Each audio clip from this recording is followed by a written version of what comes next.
Welcome back to the John Foucade Show, sponsored each week by Veterans Ford. I'd like to tell you along with John Foucade, this is our special players segment spotlight issue, and each and every week we go through some of the top players in college football, and in further shows we're going to break down each of the top positions for the 2015 NFL Draft. But I'm going to give you a sneak peek, John, my top 17 so far. So don't hold me to this 3 months from now. So right off the top, we're going to show it the top players in this draft class.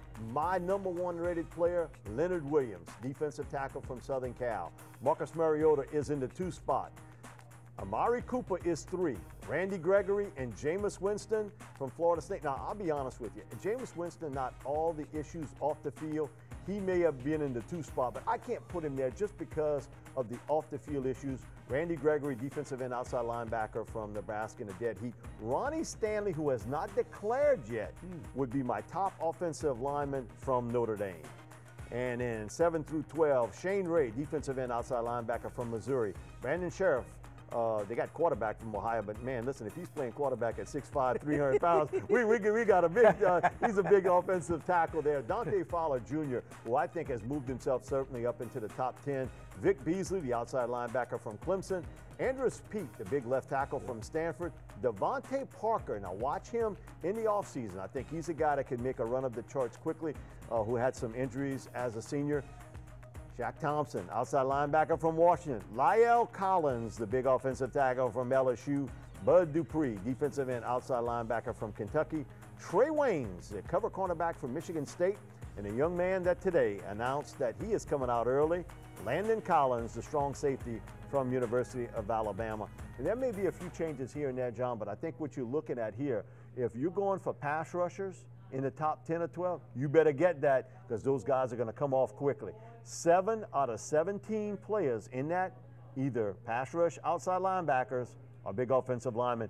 Guess what? Those are the 2 biggest needs the Saints have. Well, the other need would be a center, but right now if you can get a pass rusher or a good offensive lineman, go with that. You can always find centers down the road. There's a bunch of centers. Nobody really picks a center #1. Oh, Dallas Cowboys. But other than that, you go out and get yourself some good offensive linemen or pass rushers. But Mike, Saints are picking 13th.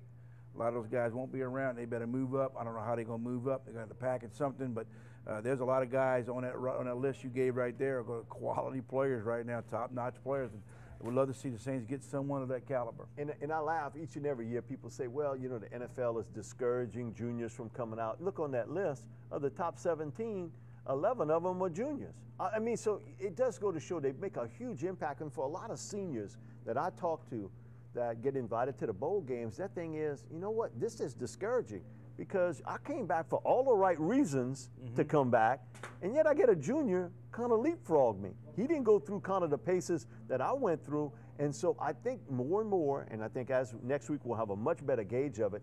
Already, it's over 60 juniors that have declared. You still have some time left for them to declare. I think you're again going to have 85 to 100 juniors. That's basically 3 more rounds of the draft that get shoveled each and every season into a 7-round draft class. Well, Mike, you know as well as I do, if you're giving these guys opportunity to come out, why would you not come out if you're good enough and you're getting graded? They'll tell you 1st round, 2nd round, or go back to school.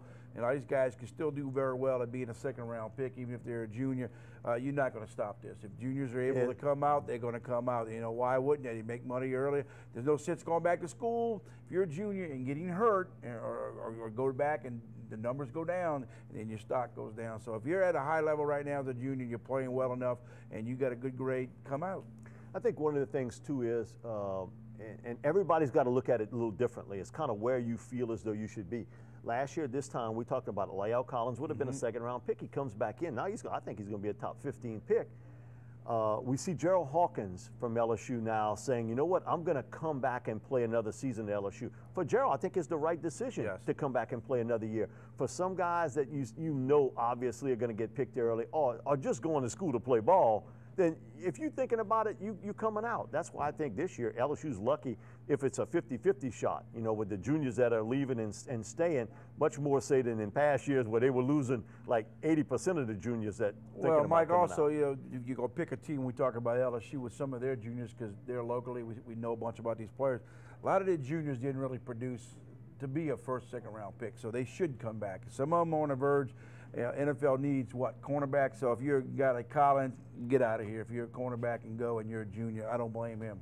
Yeah, and Auburn, I think, has been the luckiest team. They're going to have 4 juniors that are going to stay, and 1 leave so far. Still waiting on a decision on another, but Sammy Coates was the only guy that has decided that he has come out and officially announced it yet. So, again, it is a wide receiver-oriented draft, and also people that can cover and also pressure people, and that's what's going to be the kind of cut of everything as we see it come down to the wire for the juniors to declare early. A lot more here on the John Foucade Show. Again, sponsored each week by Veterans Ford. Come on, man. We'll be back in just a minute.